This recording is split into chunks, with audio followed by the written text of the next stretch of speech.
Hey there, and welcome to Bite Size Farm. You can call me MI, and today I'm going to take you through my garden setup. And we're going to start with what I refer to as Section B, because Section B gets sun later in the day, as you can see. And also, it only gets about 1 to 3, maybe 4 hours, depending on the season. So I mostly use it to grow pollinator attractors and do a couple experiments, like seeing if I can grow sugar snap peas with minimal sun, which I can grow a few, but mostly it looks like I'm growing mildew. And it leads into my flower bed, which I just refer to as the bed. And here we have the matriarch of the group, which is the blue anise sage. When I first set up a garden, this is the first plant that I establish. And the reason is, the longer I garden, the more I've started to think of my pollinator attractor plants as a 3D problem rather than a 2D problem. When I first started, I didn't take flowers very seriously. And then I started thinking of flowers as things that needed to be placed in a 2D space, so, spots in my garden. But I found that the pollinators were coming down. They were, feeding on those plants, and they were flying away. They had no interest in hopping to another pollinator plant nearby, let alone, one of my fruiting plants that I really need them to pollinate. So I decided I was going to prioritize pollinator attractors and think of it as an experience. So if I'm starting with this tall, fragrant, brightly colored plant that's going to attract pollinators from up high or from over the fence, that otherwise might not know there's food here for them, well, I want to make sure that they have a next flower to jump to. So as they're coming down this plant, I've established a flower bed with flowers of different heights, colors, shapes. Different pollinators like different surfaces and are attracted to different types of colors and smells. So I want to make sure that they've always got, another flower close by to hop to. Here, this nasturtium plant is actually a little bit of an interesting story, and I will get back to that later, but I did get lucky with this quote-unquote wild nasturtium that popped up, although it's not really wild. It's a weed that I gave my garden. And so I imagine they, could possibly jump from this nasturtium down to what I call Section A. And Section A is 4 drip irrigated rows, starting with row 1, which is my strawberry row. And you'll notice that obviously I've got a lot more than strawberries going on here, and frankly, a lot of these need to be cut back. But what these are marigolds, which are nature's pest control, because I dealt a lot with strawberry pests, specifically aphids.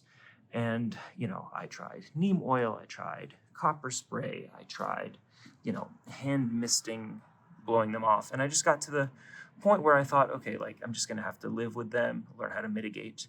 But once I started to learn more from Charles Dowding and learn about the power of marigolds and started planting them, I could now confidently lift back a plant and know that I'm not even going to find even a single exoskeleton, I think.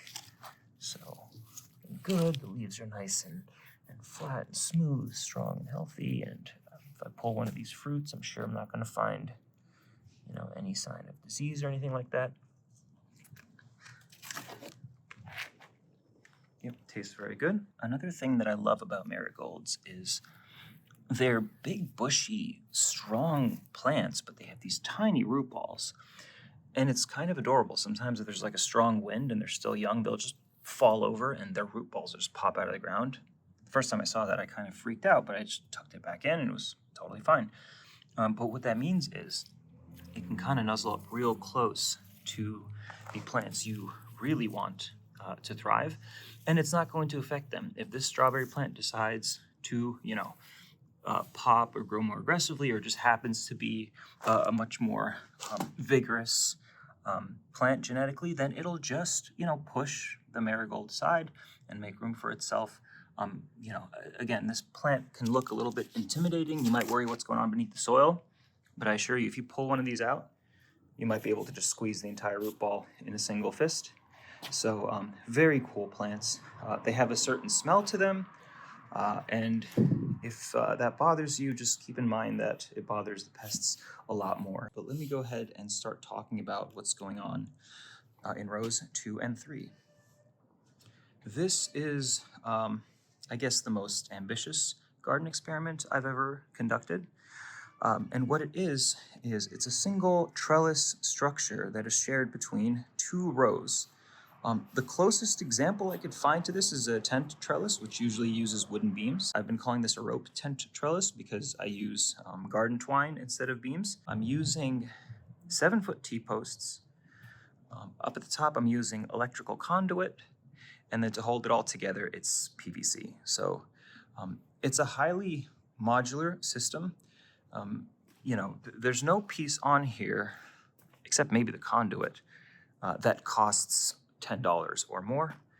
So if anything goes wrong, it's very easy to replace. These pieces are meant to last, decades. So the life of your garden, or possibly longer if you end up moving. I've got 24 main plants, and I'll go through them quickly. So I've got 4 kabocha vines, which, they're beautiful, but I don't think I'll grow them again. 20+ foot vine to get 3 to 5 fruit is quite an investment, but nonetheless, they are cool and dramatic. I've also got 4 8-ball zucchini squash. This is the first year I grow this plant. Now, this plant I am very much obsessed with, and I will show you later what the fully ripe fruit looks like if you haven't seen, but if you love zucchini dishes, especially stuffed zucchini dishes, but you don't necessarily love the idea of committing to one giant standard zucchini, what the 8-ball will do is serve as a perfect sized fruit to hollow out, stuff with some, rice, tomato, potatoes, and your choice of protein. Wrap it up in foil, bake it for 60 to 90 minutes, and it is absolute treat. And you're not going to feel full for completing a whole one. So it's also very prolific, and it's relatively tame. Again, I'm fully defoliating, so I don't know what it would be like to just let this thing kind of go crazy. But if you do decide to keep it tame like this, it does seem to really like defoliation. And I will typically remove leaves if I see any signs of mildew, if I see those white spots at the edge of the leaves where the morning dew likes to accumulate, then I'll just defoliate. And sometimes, so here's a perfect example, actually. Once I start seeing these white dots, I could, give them a little spray with neem or something, but this plant does not seem to mind at all, again, by removing the leaves. I've got 4 tomato plants. I'm sorry, I've got 8 tomato plants. 4 sun gold cherries, and then I've got 4 black crim, which are my favorite heirlooms. They are shade tolerant, cold tolerant, extremely prolific, and the fruit has this almost oregano or thyme sort of flavor to it. So it's really, really good in a stew or a salad, or frankly, anything. Unless you need a sweet tomato for some reason, this might not be the choice for you.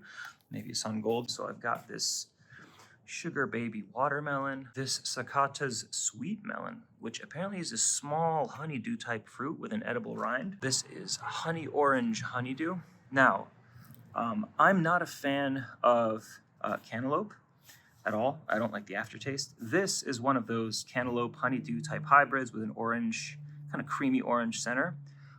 This is very, very good. I'm a fan of honeydew, but not cantaloupe, and this has this perfect medium where it's got the sweetness of a honeydew, that tropical flavor of cantaloupe, but doesn't have that aftertaste for some of those, for people who are a little bit bothered by that. Also, very prolific grower, and seems to be very comfortable in that zone 8 to 11 area. So highly recommend if you're a fan of cantaloupe, or frankly, if you're not, I would say give it a try. This might change your mind. I've also got moonstruck honeydew.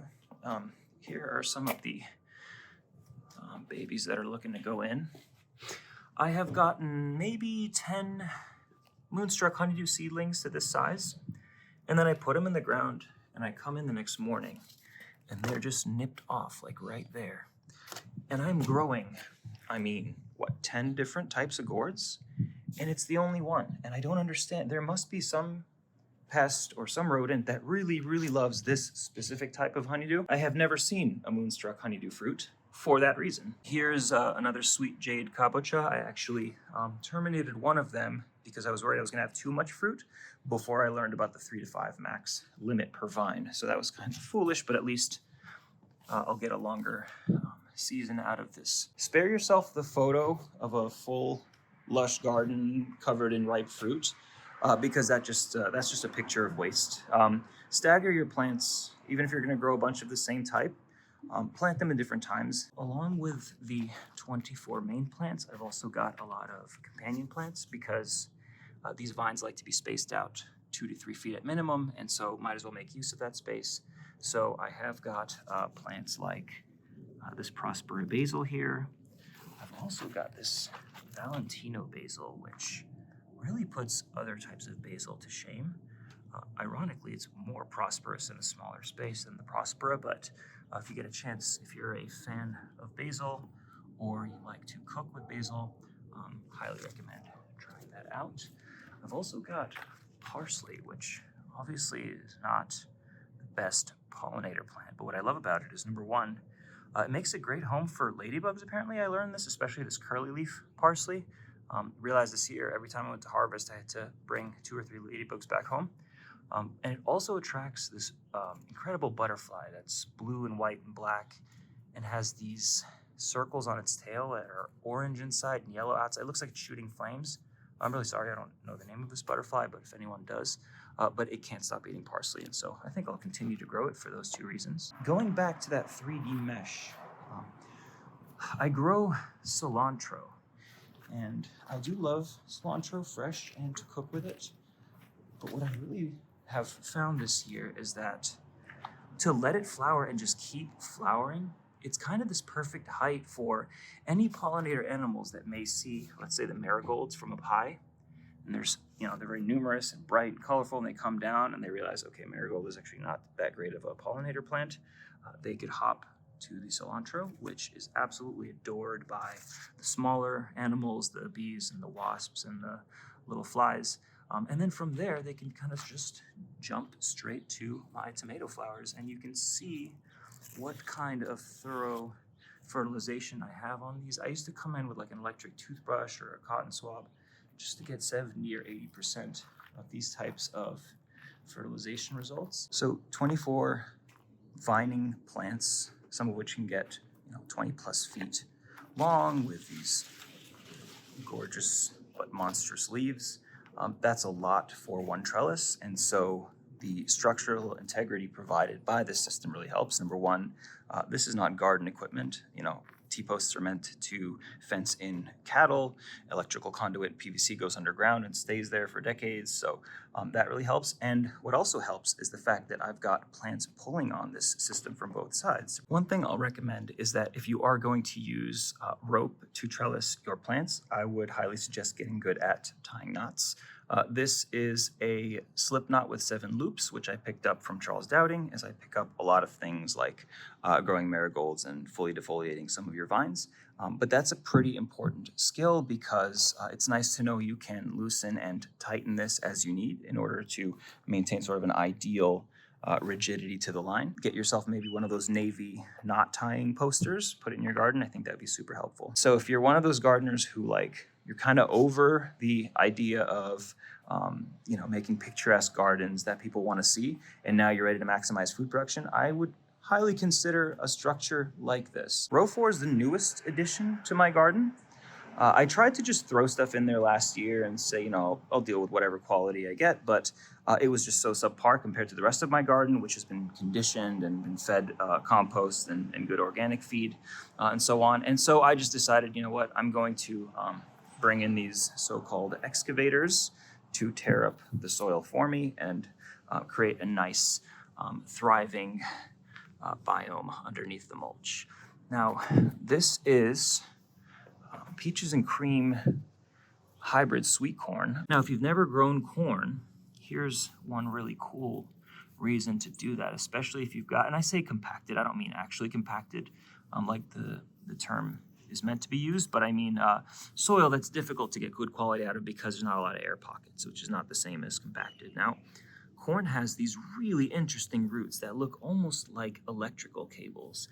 and they come out and they shoot straight down into the ground, and they just kind of tear all that up in super slow-mo, and so you get that nice crumbly, aerated, well-draining soil without destroying all of the soil life that would get damaged by tilling or something aggressive like that. And then finally, I've got my herbs. If you've never grown anything but you're super into the idea, grow your favorite herbs. It'll get you wanting to grow more ambitious things if you are able to make time for it. This is winter savory. The only reason I grew it was because I had never heard of it before, so I just stuck it in the ground. And one day I'll figure out how to use it. But this is the herb that I never get enough of. I put it in everything if I can. This is thyme, so I grow 3 different types. This is lemon thyme.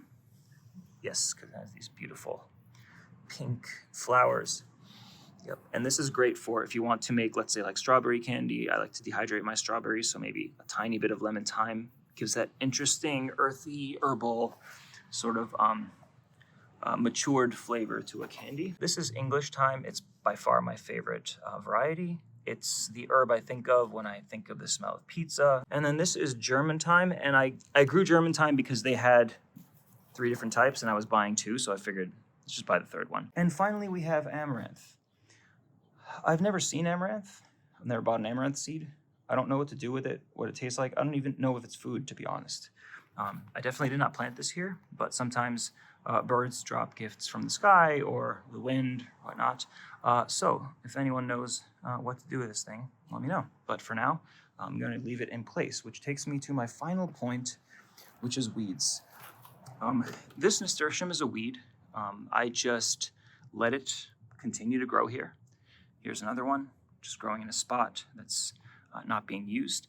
And the reason they grow here is because I inoculated my soil with them. And by saying that, I mean I just planted nasturtium and then I let them go to seed and drop seeds, and I didn't deadhead them before the seeds were dropped, so I let them go to weed in my garden.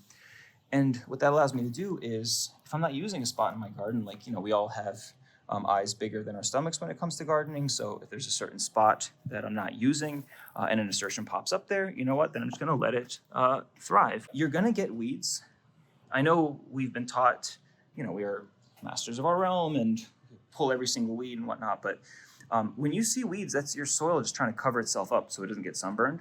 So you want something growing at all times, or at least you want that layer of sun protection in the form of mulch. And then I've got some interesting potted plants. I've got this Pitaya dragonfruit, or the yellow Ecuadorian dragonfruit. I'm excited about that. It's starting to shoot out some future cuttings so I can fully wrap this trellis. These are my tea trees, which arrived this morning. I'm giving them some gentle morning sun just to begin the hardening off process. You'll probably get them out of these bags, but this is Camellia sinensis.